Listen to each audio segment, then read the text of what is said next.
they've got to get this out. And they need to be able to talk about it, and they need to be able to talk about it without your face turning red, or their face turning red. You need to be able to talk about it. Okay. It's the only way you can help them. Otherwise, you're not really helping them. If this is their problem, and they need to talk about it, damn it, that's on tape. You need to be able to talk about this, realistically. And there are some really strange things. He was telling me about new fetishes that I had never heard of before. Like what? What, fletching? Don't look it up. It's pretty nasty. Am I gonna get banned or kicked off the Wi-Fi if I do? You, probably not if you Google it, but don't look for pictures. Okay, you'll probably be good. Fletching. And he mentioned a couple others that I'd never heard of, which is weird because, geez, I've been studying this stuff for 30, 40 years. Nearly everything's a fetish now. I'm sorry? I said nearly everything's a fetish now. Potentially, especially in Japan, where they don't really have intercourse, they just do all these fetish things. And then they make cartoons about all these strange fetishes, as weird as that is.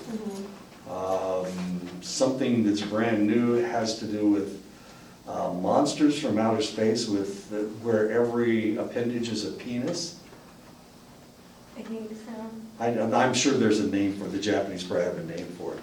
And so when they attack somebody, they attack them in all of their openings, you know, as weird as that is. You're talking Only about the Japanese. Yeah, it's called hentai. It's called. It's called hentai. I think hentai is the cartoon. Yeah, isn't it? it's the cartoon, that's what they read. Yeah, it's really weird stuff. But if you notice, and this is kind of fascinating about the Japanese are not large people. They're tiny little skinny people. They're not large chested. They're not. The Koreans are, but they're not. So if you see a Japanese person with ample bosoms, they're probably of Korean ancestry. They hate the Koreans. They hate the Koreans. What was I talking about? Oh, so the cartoons do, right? Yeah. The cartoons are never small-chested people. They're always very relatively large. They have really weird colored hair, blonde, red, pink, green. Oh yeah, that's just anime. That's just how Is that just anime? Yeah, Okay. that's just So the people that they're talking about are Westerners. They're not talking about Japanese people. Sometimes the men are Japanese, but the women are always Western. I don't know that that's a fetish, but they never show their own women as the objects of all this desire and stuff. Sorry about that. Thank you. You're welcome. Yeah, they wanted it, it's pink on the inside. I think he wanted to color the whole book or something. So what are we doing? We're talking to people. Let's not do that. I don't want to talk about that stuff. In dominant culture in the United States, it's considered impolite to interrupt. But after taking in masses of information from the client, it's considered appropriate. We talked about this last time. Don't interrupt. Let them expound. Let them talk. Let them speak as much as possible. All you need to do is show them that you are listening by nodding your head, by looking them in the eye, saying don't interrupt them. Please don't interrupt them. Just let them go as much as possible. I don't want to talk about that stuff. Reflecting meaning is when a practitioner expresses their understanding of the underlying meaning of what the client is discussing. Reflecting meaning is not as straightforward as understanding content or feeling. So you need to show that you understand what they are talking about. To understand meaning, practitioners need to not only be good observers of the behavior and the tone that accompanies the content, but also must listen to the possible meaning of a client that the client is giving to a situation, a select situation, to an action that's happening, to a thought, or to a feeling. So you need to recognize all of these things, and you need to be able to read them. When working with clients who come from different backgrounds than your own, it is particularly important to express your tentative understanding of their meaning. For example, and we're going to talk about Asians for a second. Somebody that's from China, or if they're Chinese American, a lot of times their family demands that they do very, very well in school. If they do not do well in school, now they've got a problem. And potentially that may be why they are coming in. They see it as a disgrace to their family. And when they talk about a disgrace to their family, they're talking about a disgrace that goes back generations. They are embarrassing their family. And this is one of the reasons why people think that Asians are so smart. The reason is because they work their tails off to get good grades. And they are good students. This makes them good students, but as far as they're concerned, it's an insult to not just them, not just to their parents, but to their grandparents and their great-grandparents and all of their ancestors. So if they do something wrong, if they do something bad, if they don't get good grades, then they have insulted all the people that have come before them. It's like in the Rock Army, Right, definitely. right. The Republic of Korea. If they flinch, they get freedom. They are the best fighters I have ever been around. Well, of course, you've been around the SAS, but I was never around those crazy people. Anyway, but the rocks, yeah, in Vietnam, geez, the Vietnamese were deathly afraid of the Koreans, because the Koreans would, They bring the fight. they always won. They never lost, okay? The client wringing his hands and looking worried. I thought that we had a good marriage until my husband told me that he lost his job and had spent our family money in seeing call girls. We are very religious and want to put this marriage back together. This is what the wife is saying. The husband spent all the money on call girls. What is a call girl? What? What's a call girl? I think that's an old Prostitute? term. I'm sorry? Prostitute? It's a prostitute, yeah, but it's somebody, you don't find her on the street, you pick up the phone and you call her on the phone, so she's a call girl. That's a old, I think that's an old thing now. Yeah, Facebook. But she's a religious person, so why would she know all the new terms? What is the new term for call girl? I don't know, you just go on Facebook now. You just pick whoever and most likely they'll probably reply, so, We can Craigslist it now, I guess. Yeah, So you she would be can. a Craig's girl. yeah. Practitioner, I hear you value your marriage. At the same time, you're shocked and you're worried about your husband's behavior. Is that right? What does this lady also have to worry about? Diseases. Diseases. Yeah, really. She needs to worry about diseases. Here. Being a medical person, I want to talk about venereal diseases, which you call sexually transmitted infections now.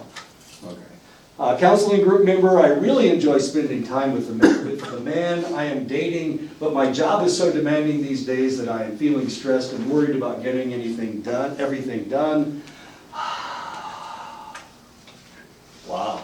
So she's dating this guy, but she's worried about her job. Which is more important, boys or your job? Men, I'm sorry. I'm sure he's not a boy. He's probably. Joe? Is it your job that's more important? I was just curious. Job. Job, let's vote. How many people think the job's more important than the guy? I got 2, 3. No guys think that, 4, 5. We're doing 6. Okay. How many of you think that the guy's the most important? Nobody? Okay, I was just curious. So the job is more important. Let's see what the practitioner vote? says. No, of course not. Something has to be more important than the other. If you have 2 kids, which is your favorite kid? What? Right? Everybody has a favorite. Everybody has a favorite. That's true. How many favorites do I have in here? Who's the favorite child Oh, in I your know I'm family? not the favorite. I'm the only child. You're the so only child, so favorite. you're probably the Yeah. favorite? Only child. Only child, there's 2 favorites, we're doing really well. 3, are you the only child No. too? No, but you are the favorite child. Okay. I think it depends on the situation. No, it doesn't. You always have a favorite. That person is always your favorite, it's just the way it works. So the rest of us are the least favorite people and are just not the most, the favorite. You're not the favorite person in your family? And of course, you've got 2 parents, so parents can have a favorite, each can have a different favorite. In my house, it was the same person was the favorite of both my mother and my father. It wasn't me. My mother couldn't remember my name. No. Well, there were 6 kids. I mean, how could she pick out the right boy's name? It's like The that first with time. my mom. She's like, Blaine, Zane, Mike, Todd, Corey. I'm like, Exactly. Oh, you're the last. yeah, I was the one sitting between my parents. That's how my aunt is too. So like my nickname is Anna at home, and then here she's like Ariel, Adrian, Amanda, Anna. I was like, bruh, stop. She doesn't know your name? She gets all of us mixed up. Oh, gee, Christmas, that's terrible. I don't like it either, just me. But you're the favorite with your parents. Like my parents, Yeah, of yeah, course. and my grandparents, and my And your, mom. jeez. You go back how many generations you're the favorite? Wow.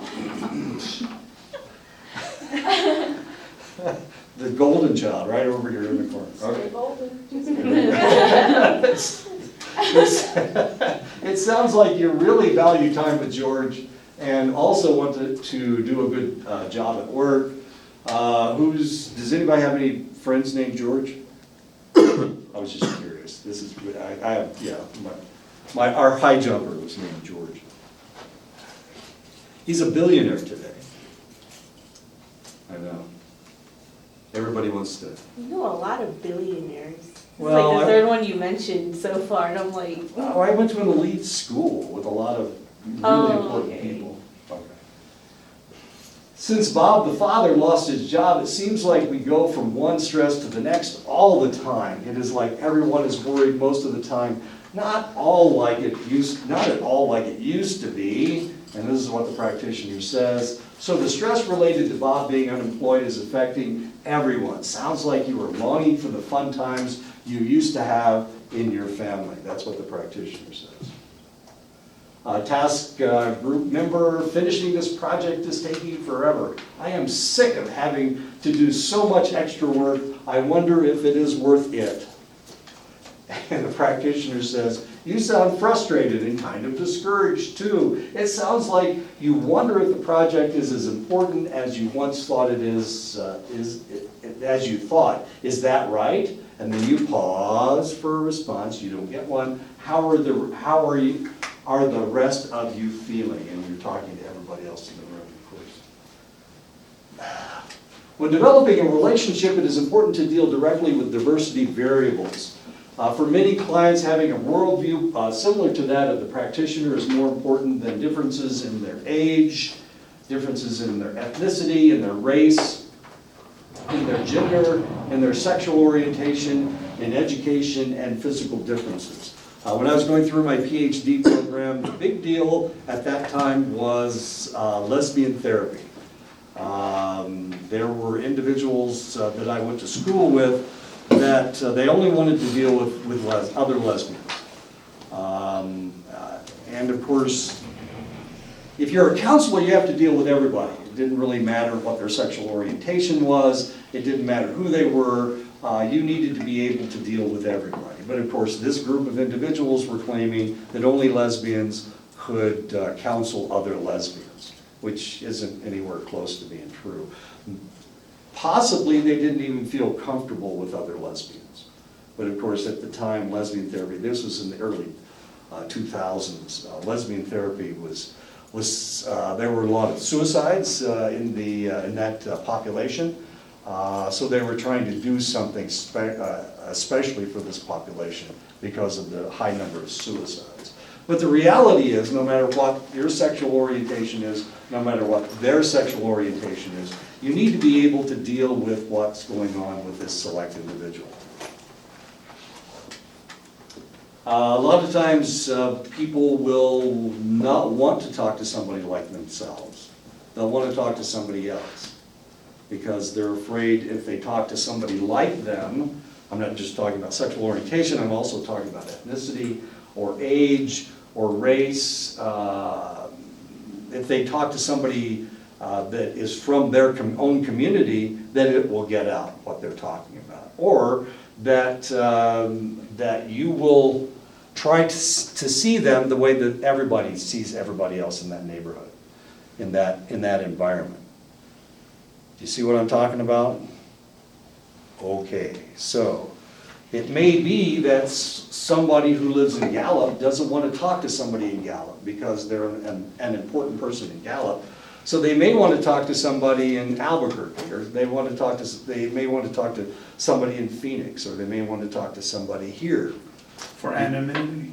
That and the fact that they don't want to be judged like they would be judged by people in their own community.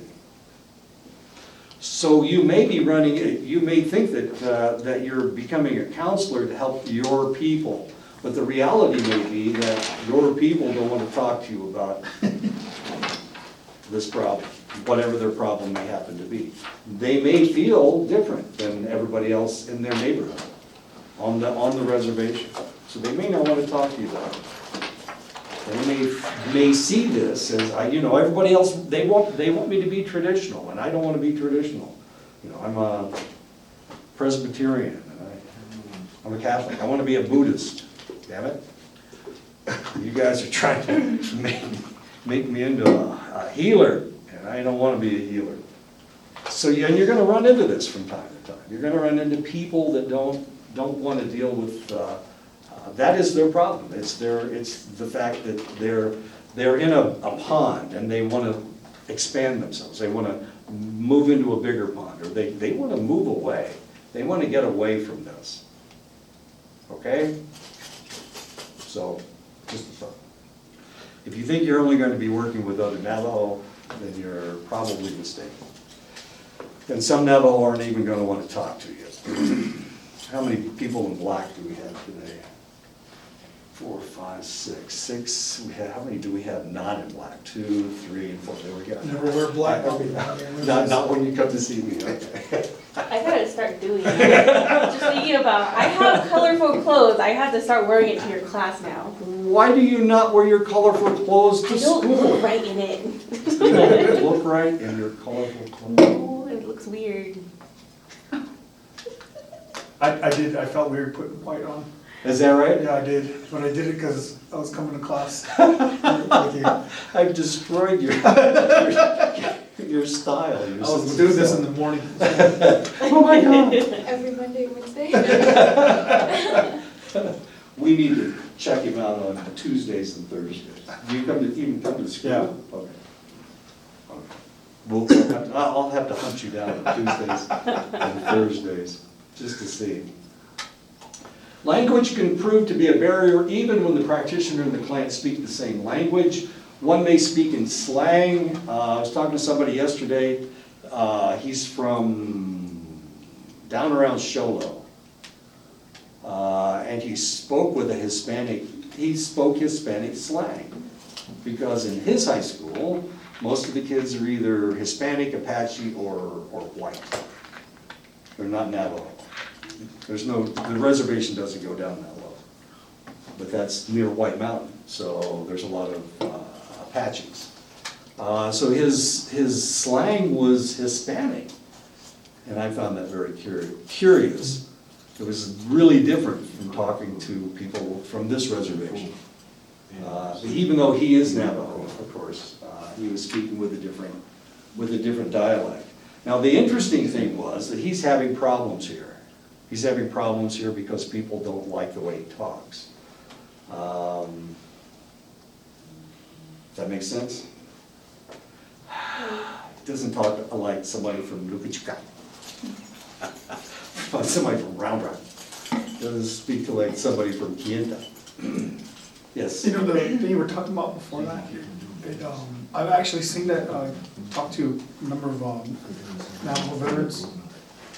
They went down to the Chinle Vet Center, and they were, I don't know a better way to say turned off, but they didn't want to engage in counseling Right. here because the stuff that they were going through was really dark and didn't want anybody in their community to know it. And I went down there as well, and the first thing that happened was the lady at the front desk said, "Hey, I know is Avery Denny your dad?"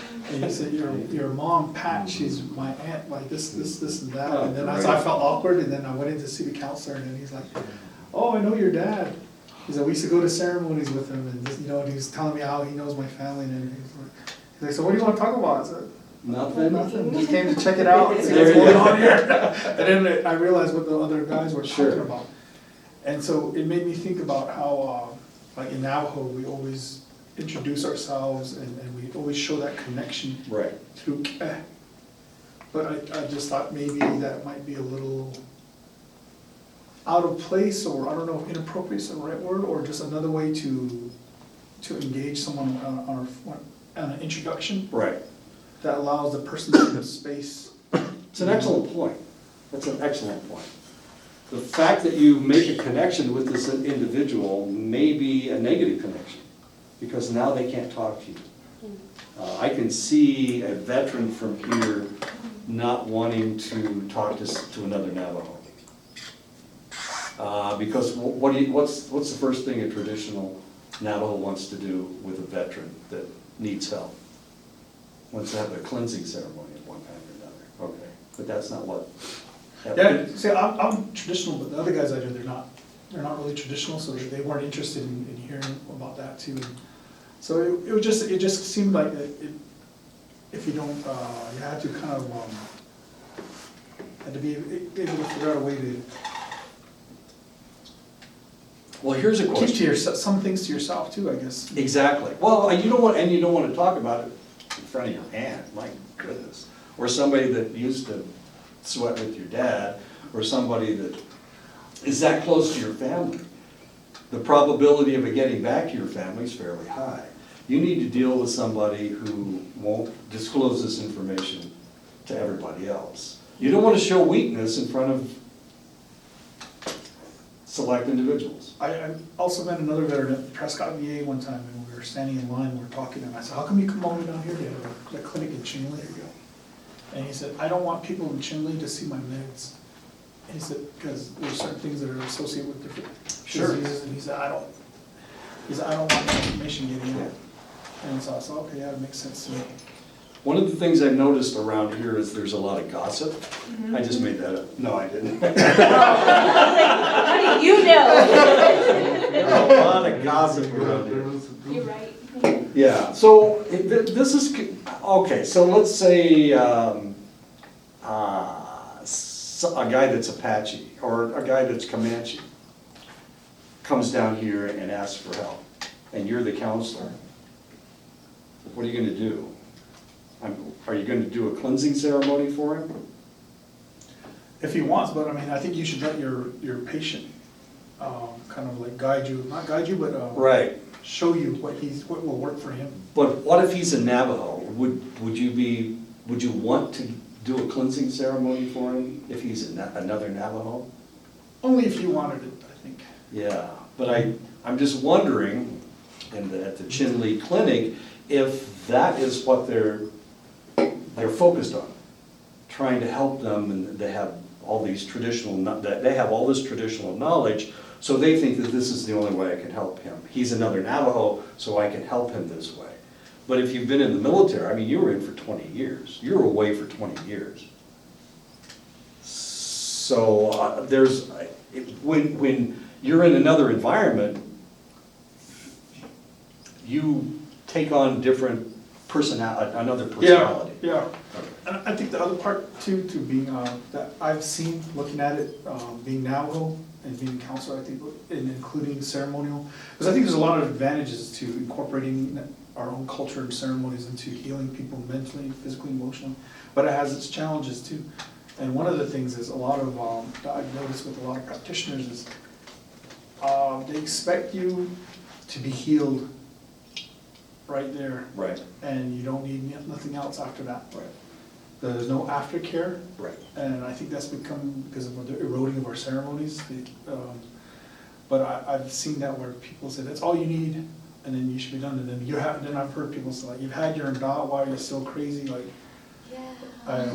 you've gotten this, and like, why are you still letting it bother you, and things like that, so I see it as its pros, but I also see that as its cons. Right. I think you have to be aware of that when Right. you're mixing it. And this is the whole point, this is the point I'm trying to make, that there are cons to seeing people from your own, okay. Wait, And some people may not need that, they need something else, go ahead. even though they had their knot, does it like help them?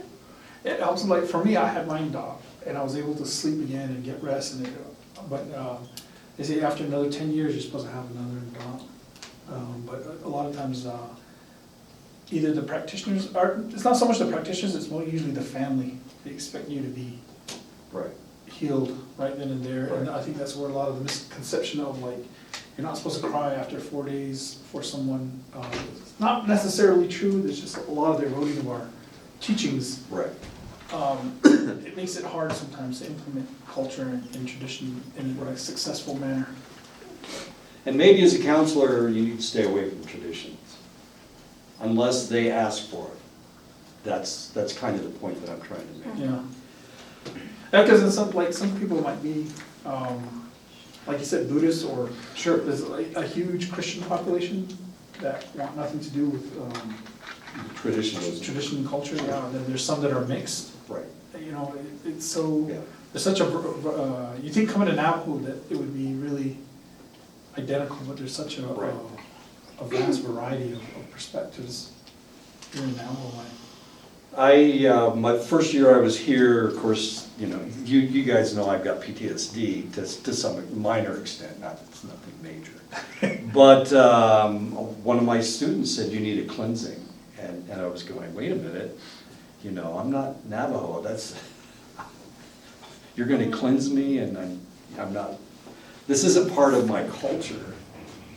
But, of course, you'd never say that. I mean, we've had. I would tease you, I would jokingly say that. Exactly, well, that works with me. But he wanted to give me he said you need a cleansing ceremony. That's interesting. As if your medicine heals everybody. And I don't know that that's true. You've got to believe that this is, okay, all right. Well, even then, I never heard anybody say that, because a lot of Navajos I notice, they get really defensive when people start doing medicine for people who aren't Navajo. Because when my dad had his Nadat for, when he went into the military, Sure. he is Navajo, Sure. half. Right. He looks enough like it, but That's he all you looks- need is to look like a Navajo? But he looks more Hispanic, I guess. So when people come by and drop off stuff, and they looked at him, and then they're like wondering, why are you guys doing the ceremony for somebody who's not Navajo? He's not Navajo. Mm. He is, but even that, people had a big, Yeah, deal about even it. with traditional oriented people, there's a wide range again. So there's some people Right. who are, say, hey, we're all human beings, Right. and then there's some people that are absolutely no way, this is only for Navajos. It's like a sliding scale.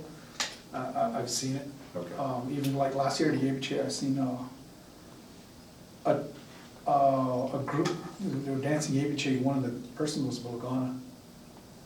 So it was just really, and it caused such a commotion at the I site. can imagine, my goodness. Yeah, You know that she or he was fully Bologana, Yeah. or was she part Navajo? no, well, they were saying. I mean, my they were- niece her dad's half white, and my niece is really, really light complected. She's almost white. And people tease her to like, oh, you're just, cute little white girl. And they're like, are you sure you're Navajo? And like, are you sure? Yeah, because it came up, and he was, the gentleman that was leading the group was asked directly, is he Navajo or part Native? And he wouldn't answer the question for the longest time until other people came up. Then he said, yes, he's my son. So we said, then it was fine, and then later it came out that he was paid by another Anglo to let his son dance with his group. And they found out because the father, the Anglo father, was taking pictures during the Yiviche when his son was dancing. Oh, And then it came out afterwards that that's what happened. People are so stupid, Oh my aren't God. So some people are willing to take the money and run with it. There you Oh, go. there's a scale, there's a sliding scale. I've seen it. It's, that was last year? that was Or? last year. Where? We don't want He to say. doesn't- I don't want to say. Oh, this is funny. Do I know where? I'll tell you later. I think I know. Okay, Good. I'll tell you guys later. Just But like, yeah, my cousins are, I have cousins who are half Mexican from Mexico. I have cousins who are half white too, and they don't look native at all. They look like they could pass.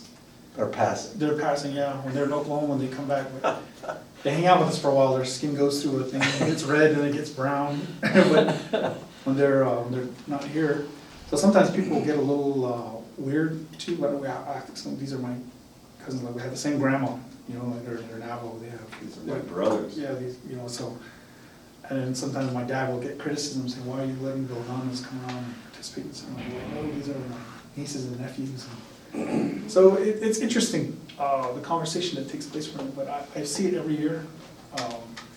And then there's some things that people will allow, some people are real old school, they stick to the teachings. Right. And then people Or the are more- teachings as they understand it. Yeah, as I understand, then there's the contemporary, and even that, there's a sliding scale. So even if you get traditional-minded people who are Navajo, it's still gonna be a sliding scale between.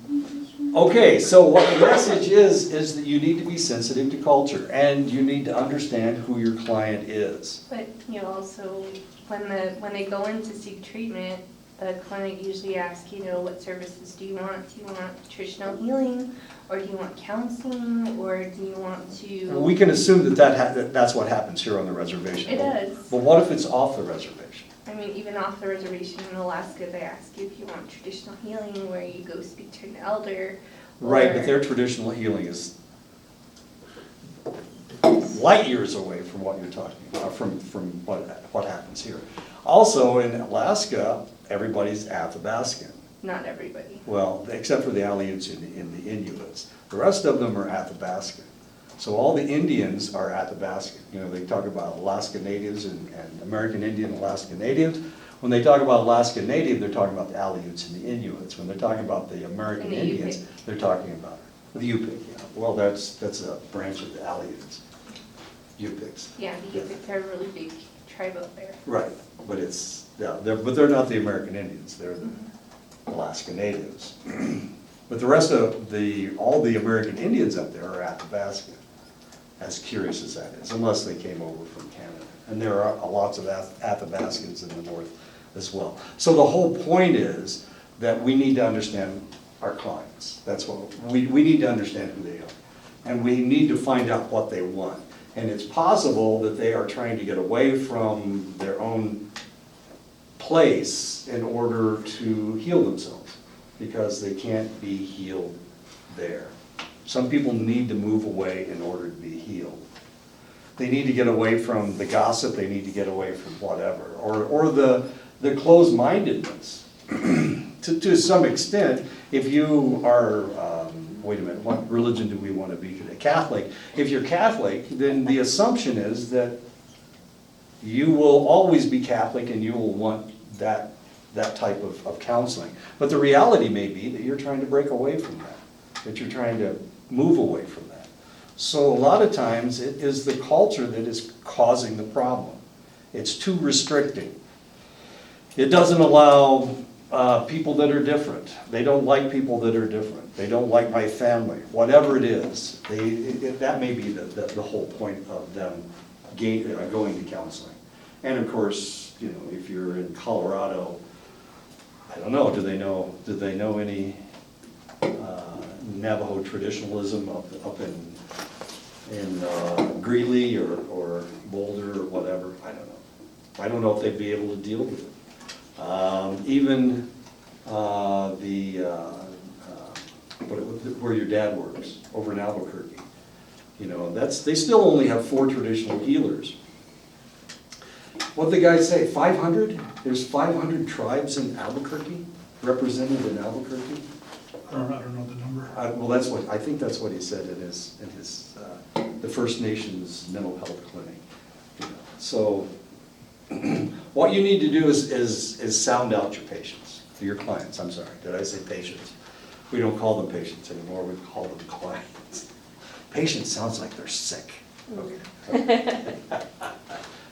Okay, so the language that you speak, as I said, this guy's, the individual that I was talking to yesterday is a Navajo, but he speaks with a Hispanic, Hispanic slang, which I found just really fascinating. If he had been talking to somebody who hadn't been around as many Hispanics as I've been around, I've lived in Hispanic neighborhoods, I don't speak Spanish very well, but I understand it when they're swearing at me. But, so I understood what he was talking about, but I can understand that other people might be offended by his language, by the language that he uses. It was interspersed with several swear words, which didn't offend me. I'm pretty easygoing as far as that's concerned. But I can understand that he's having trouble here, interacting with people from, from Round Rock and Kienta and Saley and Chinle, because he has a different way of speaking, and it's a more blunt way of speaking. Okay. So they may speak in slang, they may speak in jargon. The client may be from a region that the practitioner is not familiar with. Different generations may use the same words and phrases differently.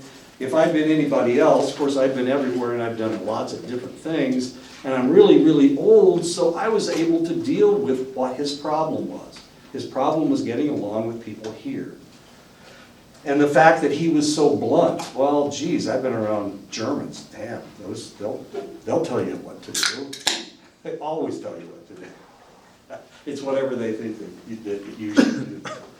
Anyway, so that was really kind of fascinating, talking to that individual. Because he had talked to people here, to other instructors who were from here, and they told him to change in order to get along. And of course, that's not the answer that he was looking for. He needed to know if he was okay. And the answer was, yeah, you're fine, you're just different. And because you're different, then some select individuals are going to reject you. That was the answer to the question. It is important to express empathy in cases where the client is from a different ethnic group, different age, gender, religion, has different physical abilities. Conveying that you completely understand how they feel is rarely accurate and hardly useful. Worst thing in the world that you can say, I understand where you're coming from. Because the reality is, only they understand where they're coming from. He's, 25 years old and I'm 70 years old. Now how in the world can I understand where he's coming from? And he's from Show Low. Have you ever been to Show Low? It's just different. I was there once, so I understand everything about Show Low. No, I'm just kidding. But I did understand that his vocabulary was probably setting him off from other individuals. I understood that aspect of it. The rest of it, I'm not a 25-year-old Navajo kid from Show Low. So I don't understand where he's coming from. I don't understand what he's feeling, the rejection that he's feeling. Yes, Well, sir. in some aspects you can say that. Yeah, well, there's some, With yeah, bicycle. exactly.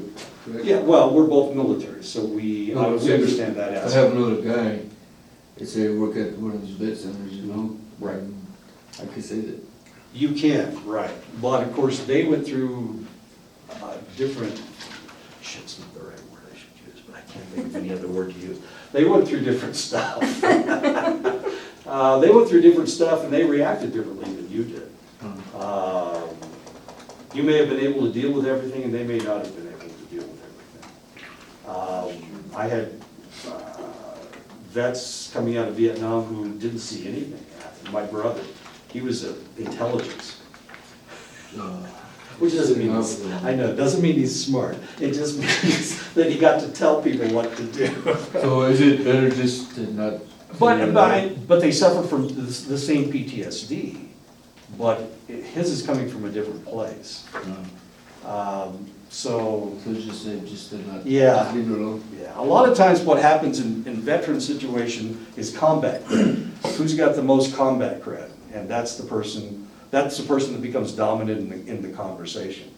Now, that's okay unless we're talking about PTSD, because PTSD doesn't have anything to do with how brave you were, it has to do with how scared you were, right? I was just gonna say that, I've seen that happen too with veterans. And then people like, and I'm guilty of this too, where I've dismissed people who were in the Air Force or the Navy. Exactly. I've dismissed their The experience. chair force, that's what. I've- Yeah, Yeah. you know what I mean? Yeah, And then even in the Army, unless you were a grunt, unless you Hulk. unless you were in the infantry on the front lines like Right. I was, then I kind of tended to dismiss things, and it took me a while to kind of, but that's just a part of military culture though, huh? Well, it is kind of a part of the Yeah. military culture, but you gotta get over it in order to help people. Yeah, I see, because I've seen it happen at the VA, Mhm.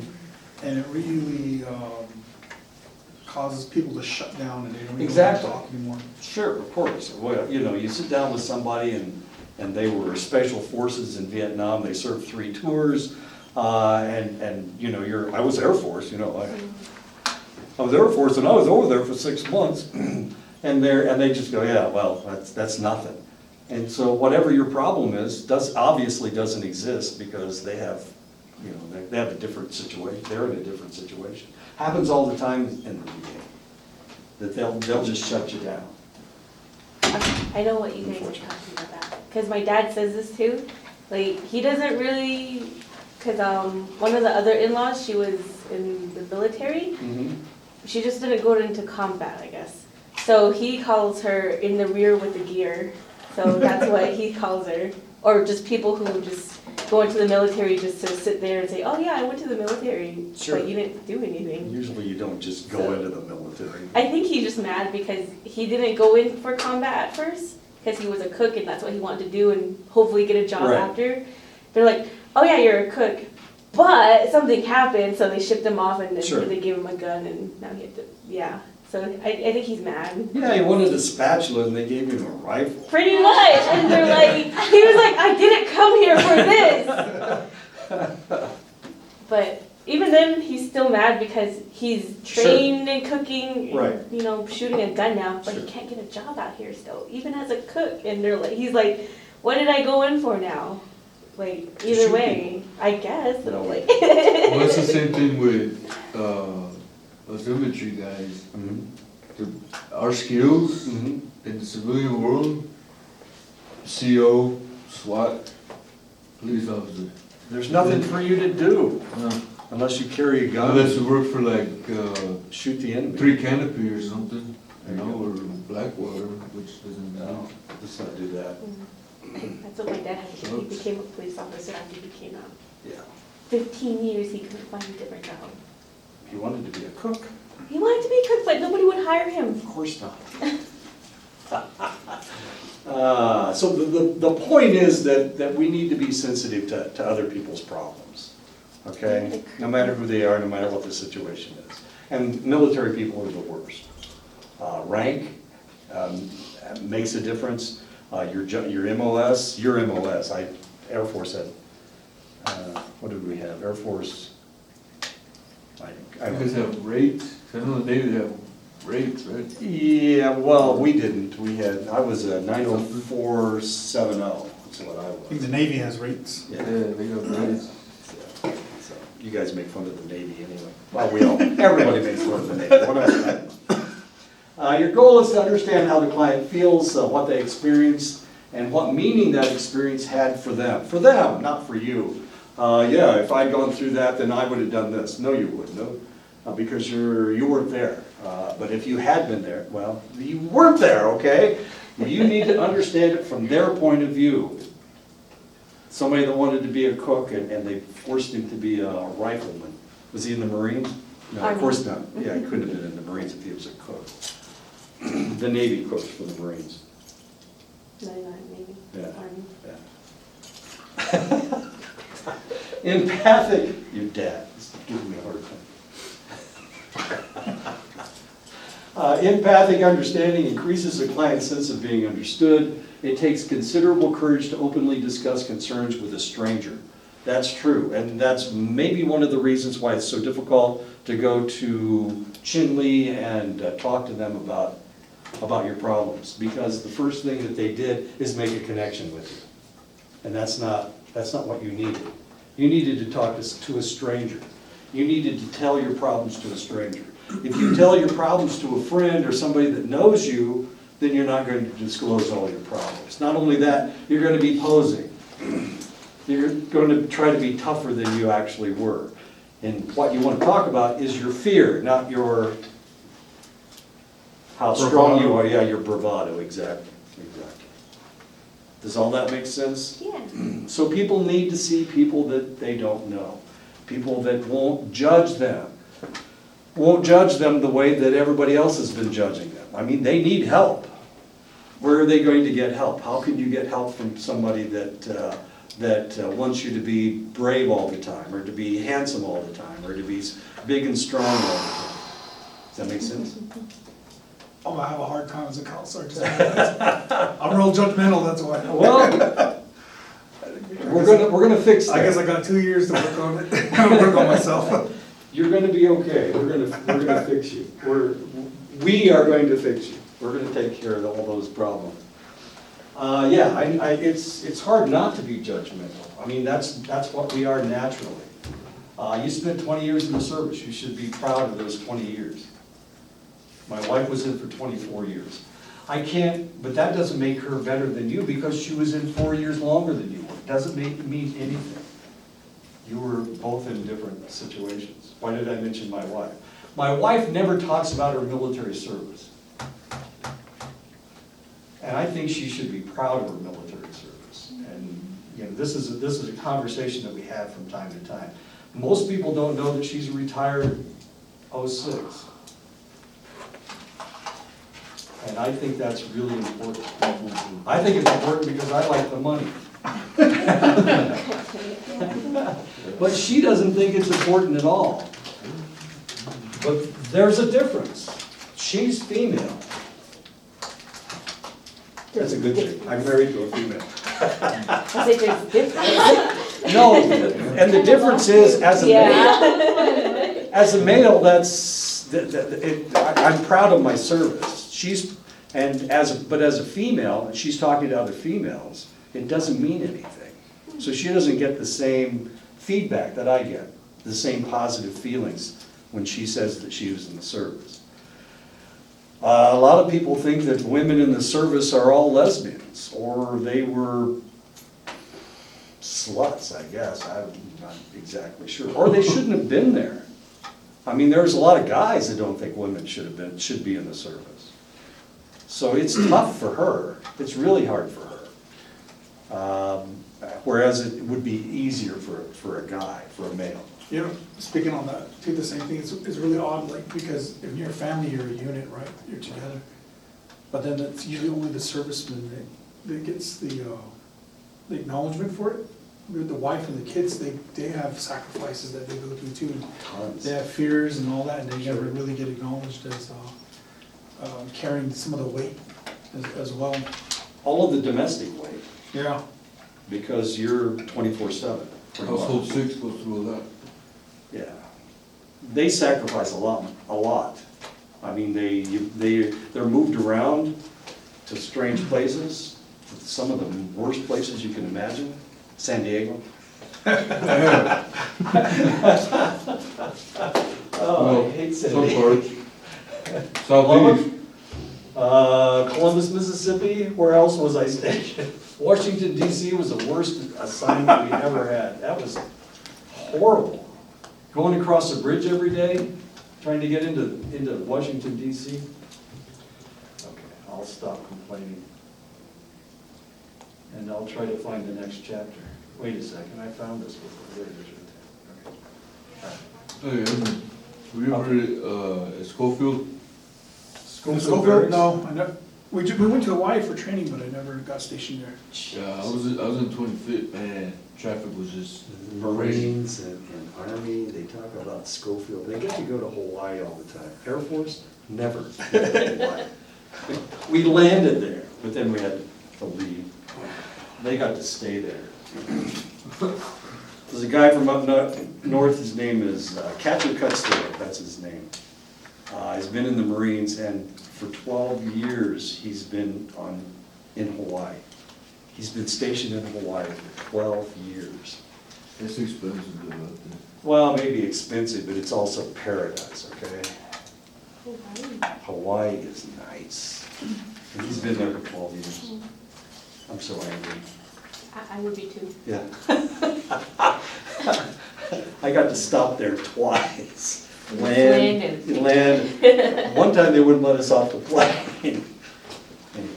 Before asking questions, it is important to express understanding by reflecting the individual's feelings, the content of what they're saying, the meaning behind what they're saying, and the summarizing. This is all in the last chapter. Questioning without expressing understanding may seem like grilling. If you don't really understand what they're saying, then it sounds like you're just questioning them, like you're a cop that's trying to get, you're trying to get good information from them, okay? So that you can arrest them, throw them in jail. Open-ended questions are questions that require more than one or two word answers. They invite clients to express opinions and feelings. Open-ended questions generally begin with who, what, when, or how. How do you feel about that? Tell me about that. These are the only questions that you should be asking. Open-ended questions. Remember, you're not counseling people so that you can talk, you're counseling people so that they can talk. So when you mock counsel in here, your client should be doing most of the talking. So you're looking for qualitative information rather than quantitative. Right. Well, you're looking for information. Sometimes they will disclose things that they didn't mean to disclose because they're trying to fill the air with noise. So what you want is to make them talk. You have to have the ability to make them talk. You know. So I was talking to Jeremiah yesterday. Did I say I was talking to Jeremiah? Jeremiah was talking to me yesterday. He's funny. Open-ended question, will you tell me more about whatever you're talking about? That's a sloth, by the way. Tell me more. Will you tell me more about how you feel when, and you're talking about something specific. And so this is the problem they have at the VA. When they get a counselor that works at the VA, he shouldn't be telling you about his military experience. He shouldn't even mention it. He should let you tell him about your military experience and not compare his military experience with yours. And that's not what happens. All too frequently, that isn't what is going on. Most frequently, they're comparing your, it's almost like they're trying to shut you down. They don't want to help you. They don't want to counsel you. They don't want you to talk. So if they say, oh, that's nothing, you know, when I was in Vietnam, you know, that kind of stuff. We couldn't see the enemy then. Okay. I know. Funny people. Will you explain more about, open-ended question. Tell me about who has helped you with this problem. And then, of course, they'll tell you about who it was, and then they'll tell you how they helped you, how they helped them. Open-ended questions. You're trying to get them to talk. How have other people helped you with this problem? What led you to seek help at this time? Tell me about improvements you have noticed since last appointment. What would your life be like if this problem wasn't going on? Ooh, that's a big one. Now we're getting into fantasies here. I'd have $1 billion. I would have married Donald Trump 3 times. Would it become his 4th wife? How have others you know solved this type of problem? Who have you talked to about this problem? How did it help to talk to others about the problem? Tell me about, are there a lot, do I have a lot of pictures of females? I just noticed, there's a lot, seem to be a lot of females. So what you do is you type something in there, and then they give you pictures. And usually it's a female, a picture of a female. I know. Tell me about what it feels like to have this problem. How have you solved other problems in your life? What do you understand about the kind of help I might offer you? Tell me about what you have done to work on this problem. These are all open-ended questions, just open-ended questions. The problem is if you ask closed-ended questions, then they give you a yes or no. It's like talking to Wilson. He asks you a question and you give him an answer, and then he tells you a story that lasts for 20 minutes. He's too much fun. Tell me about your family. This is what he said to me the other day. Tell me about your family. And then I started telling him about my family, and then he told me about how he married his wife and how he came to this area. It was a 20-minute conversation. He asked me that question so that he can tell me his story. That's what was going on. He's fun. You ever been in his 3-hour classes? I've never been in any of his classes. That's all it is. I mean, it's nice to hear about it, but yeah, 3 hours. He's just a ton of fun. Yeah, once it gets on a roll, Yep. gets on a roll. He did that yesterday. We were in a meeting together and he started going click, click, click, pop, pop, pop, and then he was making all these symbols. I had no idea what he's talking about. Then he spoke something in Navajo. I didn't have any idea what he was talking about. Closed-ended questions are questions that can be answered with 1 or 2 words.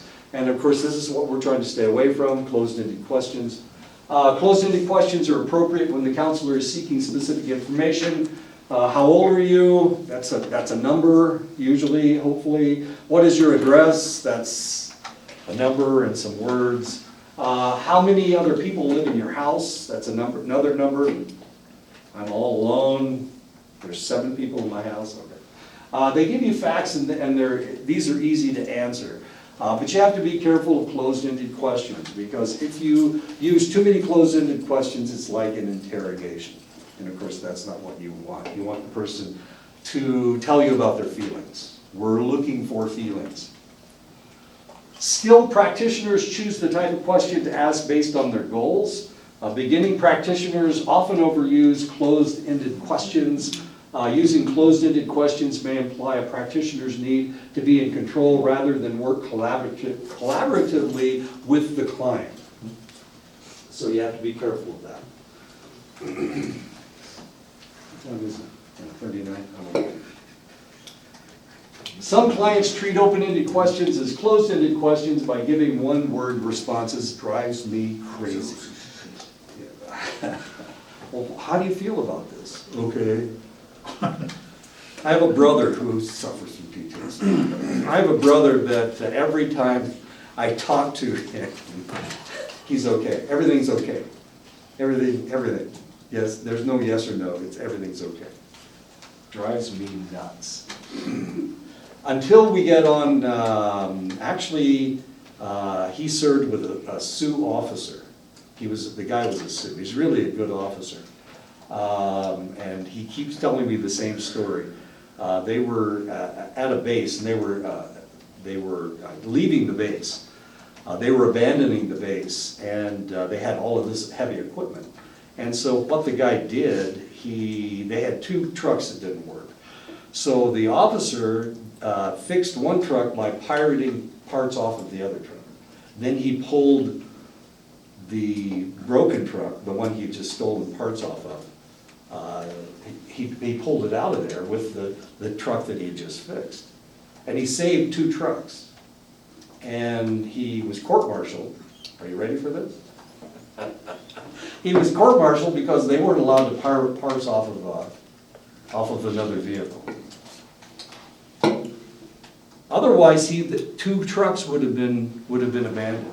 He tells me this story every time I see him. The fact that the military is so stupid that they wouldn't, they had a rule that they couldn't pirate parts off of that damn truck. And this guy lost his job because he saved 2 trucks. Irritating. Okay, what are we talking about? One-word answers. If necessary, the counselor, to encourage them to speak more, they may say something like, tell me more about that. And of course, my brother wouldn't say anything at all. My brother's never been treated for PTSD.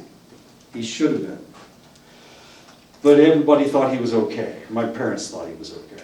Of course, my dad suffered from PTSD from World War II, so he thought everything was normal. His PTSD was normal, as weird as that is. When did this problem start? This is a closed-ended question. When did this problem start? 1 or 2 words. Started yesterday afternoon. What do you like about school? Recess, of course. Lunch. Lunch and recess. Recess right after lunch, that's what I like. I love my lunch again. What do you do when your husband comes home drunk? Let him sleep. Just leave me there. Roll. Roll him. So I would do. What a great idea. Must have spent all your cash at the bar. That way, he won't have money for the bar tomorrow night. Do you check in with each other at the beginning of their meetings? I don't know what that means. Do you eat dinner together? That's a yes or no question. Okay. Asking more than one question at a time. If you do that, it tends to be very confusing, especially for the client. In their reply, they will only answer one question, and you may potentially miss important information. Now, there are some cultures that this is normal. The Japanese do this. The Japanese will ask you a whole series of questions. Chinese will do this. Who else does this? Those are the only 2 I can think of. I've never been around Iraqis or Afghans. Do they do this? Do they ask a series of questions? And you're supposed to pick out the most important question to answer? And if you pick out the wrong question, then they get mad at you? Okay. Well, that's the way it works with the Japanese. They're so funny. Right? And the Germans do the same thing. Is it hard for you to both work and study? How does your family feel about this? Of course, which is the most important question? Which one are you going to answer? And you may be looking for answers for both of these pieces of information, but you're only going to get answers to one of them. So you may miss something, and that's the problem. Asking multiple choice questions may inhibit the client's exploration. If you ask something like, how do you feel about that? Are you sad, confused, or angry?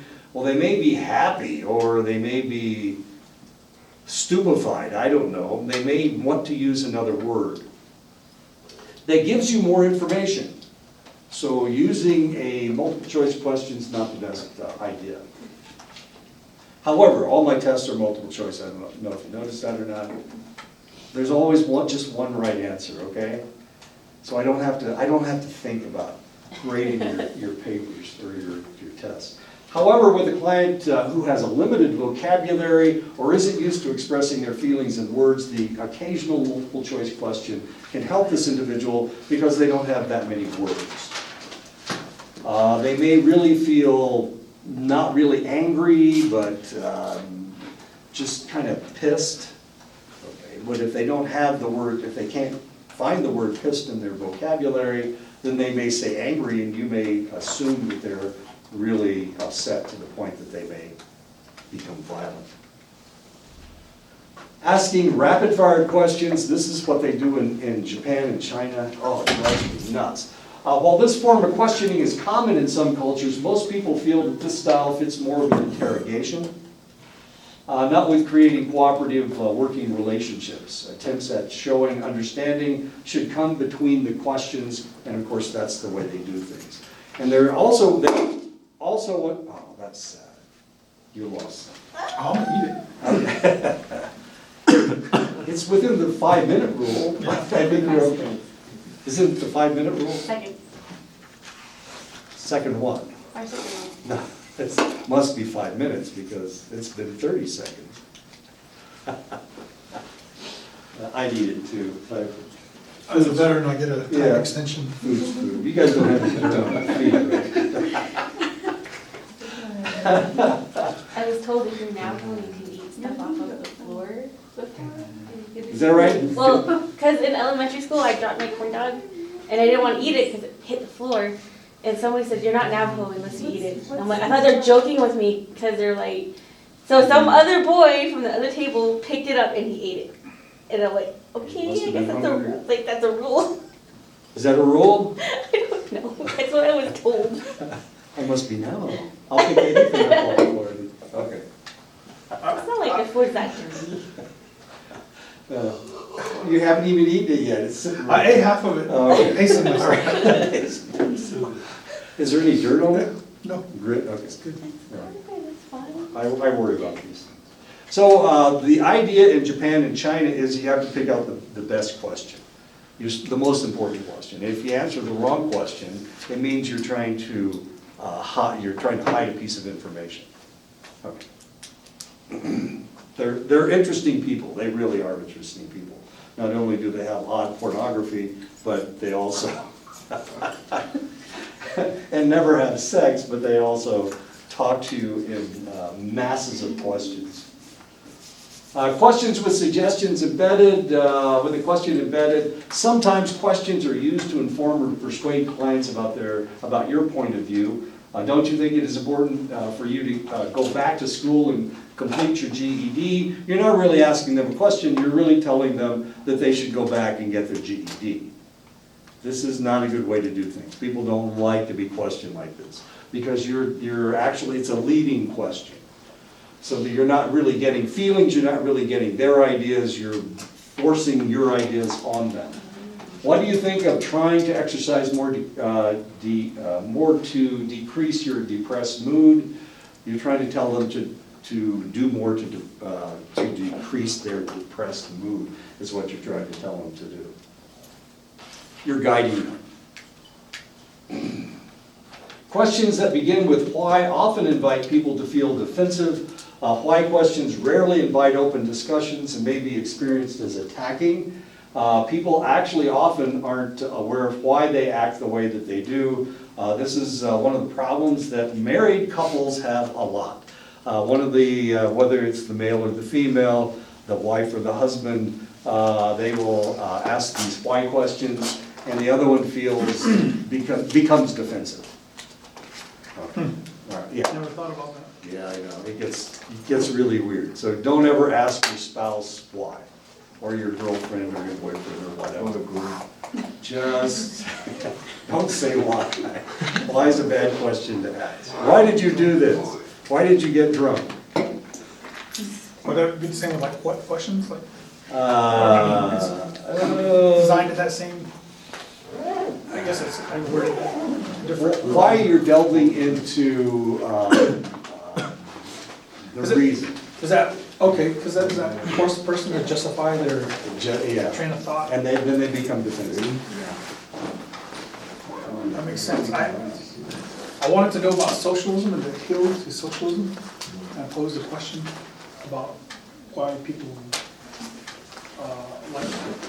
Like socialism? yeah, and people don't really argumentative. And I was just trying to ask Right. what was their draw on that. So now I see what, I started myself off on the wrong foot there. You started an argument. Yeah, and I You wasn't trying to didn't argue. realize it. Okay. Yeah.